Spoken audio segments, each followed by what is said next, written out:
Alright, so a couple of people have been asking how I animate, because I use the line tool. A lot of people usually use the brush tool, but pretty much what I'm going to show you is just quick, just how to walk or run animation in Flash.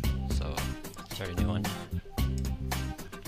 Okay, so first of all, in the properties, I'm going to have it 550 by 400. Doesn't really matter, and white background. And for this one, usually I do 24 frames per second, but for beginners you should start lower. Let's just do 12. And for the, if you want the grid, it's Control G, and then show grid, and the size of the squares. And then if you right click and go to snapping, you can make it so it snaps the grid. But for now, just to start off, just pretty much just draw the stick figure, which is pretty obvious. So for the head, you're going to want to use the oval tool, and to make sure so it's absolutely circle, you can hold shift. Looks good. And also, I don't want that line around the end, so I'm just going to use the selection tool and delete it. And then for the body, you're going to use the line tool. And make sure, I'm going to draw it broken up here so you can see, but make sure you want like a bicep and then also the forearm.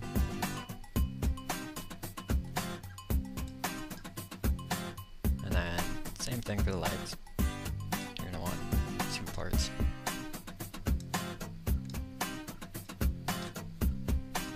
And then I'm just gonna connect these. And it's not really a big deal right now if they're even or not, because we're gonna be switching that. And so the way I animate is I have each body part on a different layer, so that way they don't connect with each other. Like I'll show you here. If I put that over that line, then it's kind of all messed up, like when I try and move them. So to put them each on a different layer, just highlight them all and go distribute to layers, and then you can see body part is on a different layer. So I'm just going to go through these and name them with the proper names, obviously. And now I'll just connect them all so he's actually looks like a stick figure and not just a bunch of body parts.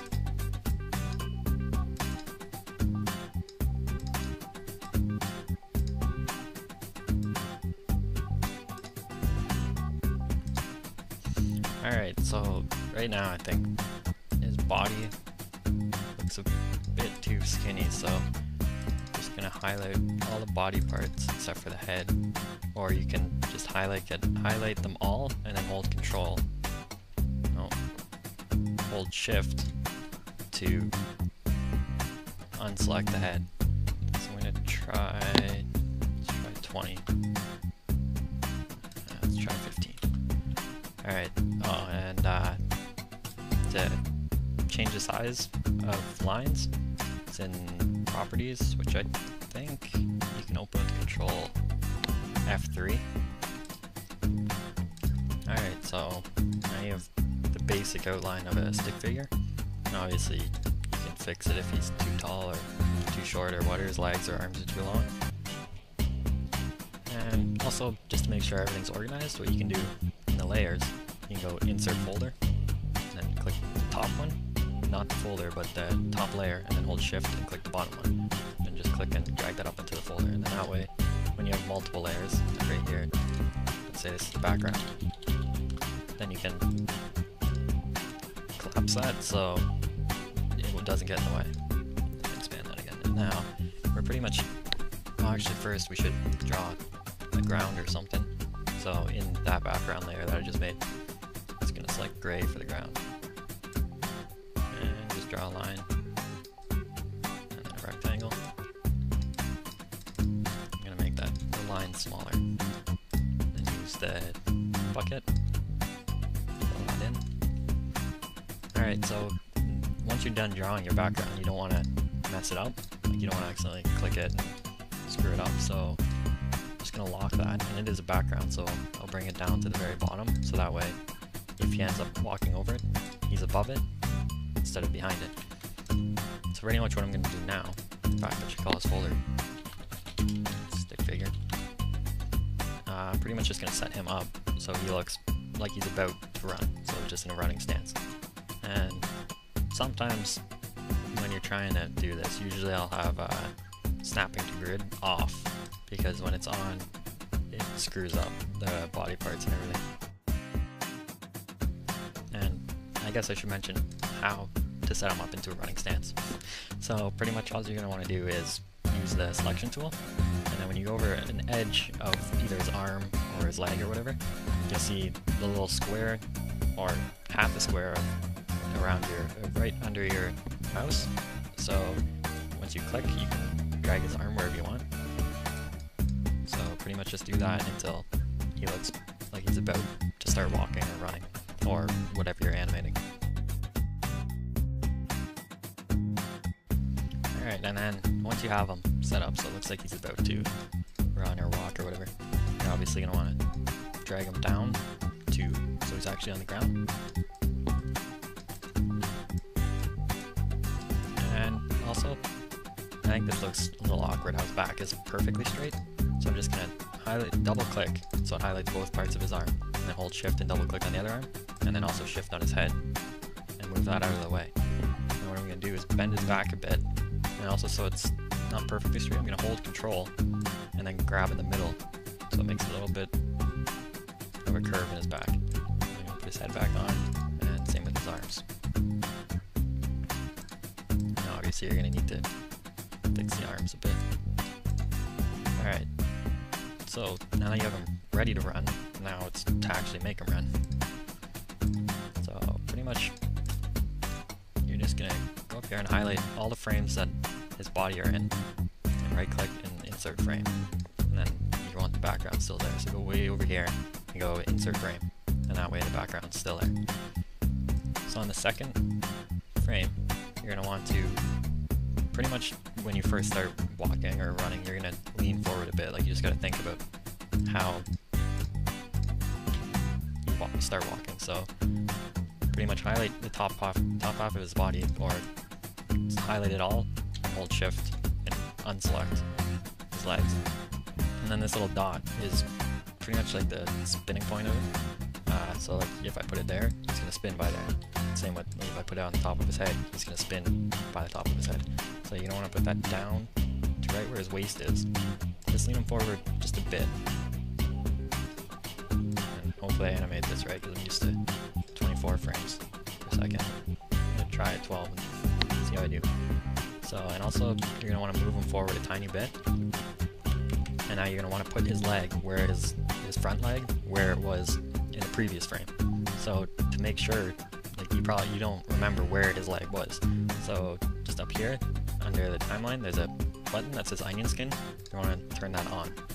Now you can see where the previous frame was. So now just move his leg to where it was. And now this one, you're going to want to extend it a bit so it looks like he's pushing off with his back leg.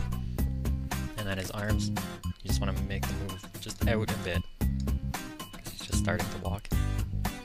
And now create another keyframe, and now move him forward. And to move him forward, and like if you don't want to move him up and down, you can use the arrow keys, but that's really slow. So what you can do is hold shift and then hit right, and it moves him a big space.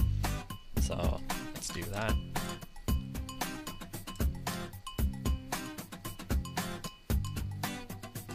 Move his arms out just a tiny bit more again.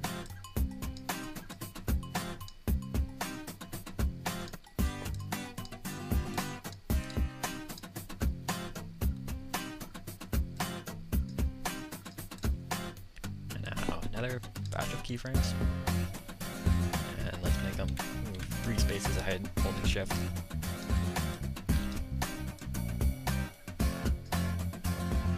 Now you're going to want his leg to come off the ground a bit, because if you stretch it all the way there, that looks too long, so just make it come off the ground a tiny bit. Once again, move his arms out a bit more.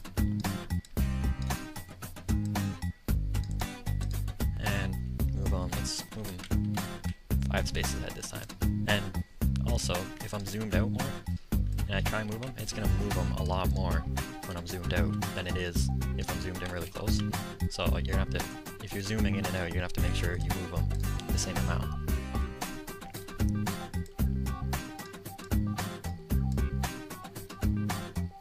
So right here, you're going to want to make his leg look like it's crossing over the other when he's about to take the next step.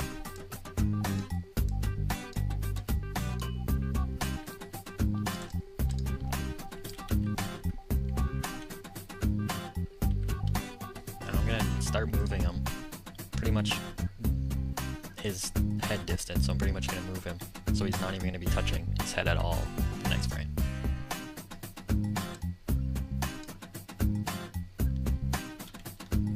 And for this, you can't really see his leg. Like, you want to move this one, but you can't really tell which one it is. So what you can do is up here, you can click under this eye, you can click that little dot right there, and it'll make it so you can't see his leg.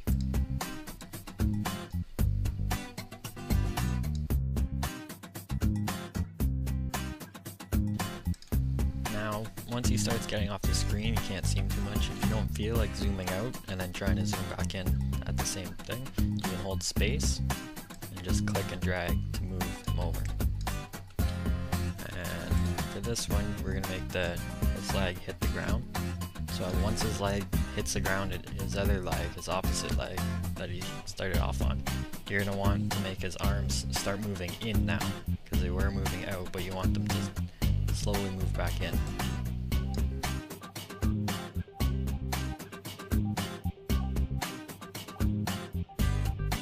We're going to want him to stop running, so we're going to have to slowly slow him down instead of just making him come to a dead stop. We're going to want him to slow down a bit.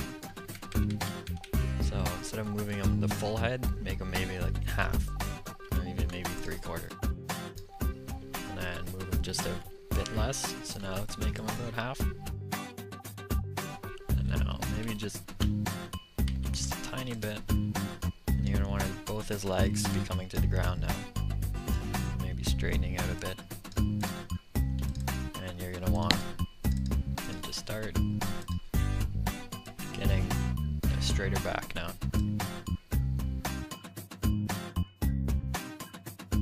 And now you can just make him pretty much slide to a stop.